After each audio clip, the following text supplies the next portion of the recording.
और अन्नामलाई का कहना था कि अपने ताकत पर, अपने बल पर पार्टी का संगठन खड़ा करना चाहिए, जो कि ठीक बात भी है, उसमें कोई गलत बात नहीं थी।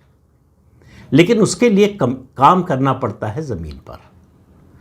के अन्नामलाई ने क्या किया, चुनाव के बीच में मई में वो दिल्ली आए। दिल्ली में एक ब्रिटिश फॉरेन ऑफिस फंडेड जो है वो एक प्रोग्राम चलता है लीडरशिप को ग्रो करने का। उसमें जो है भारत में जो भविष्य के नेता हो सकते हैं, ब्यूरोक्रेट्स, एनजीओस के हेड और इस तरह के लोग होते हैं जिनकी ग्रूमिंग की जाती है, जिनको ट्रेनिंग दी जाती है ऑक्सफोर्ड में।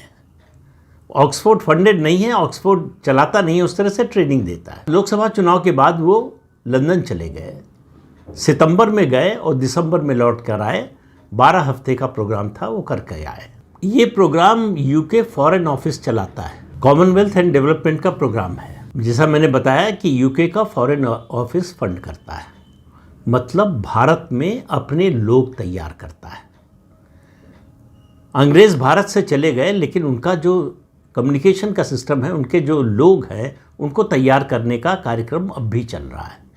अब इसमें आप ये मत खोजिए कि के अन्नामलाई किसी विदेशी शक्ति के एजेंट है या कुछ है, लेकिन इससे उनकी राजनीतिक समझ,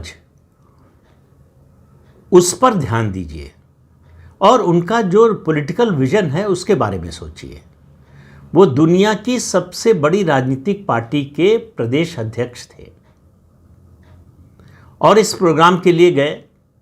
उनको ज़रा भी इस बात का अफसोस नहीं हुआ कि पार्टी को हमने अलायंस नहीं करने दिया, अकेले लड़ने के लिए मनाया, पार्टी तैयार हो गई, पूरा फ्री हैंड दिया और हम पार्टी को एक भी सीट नहीं जिता पाए।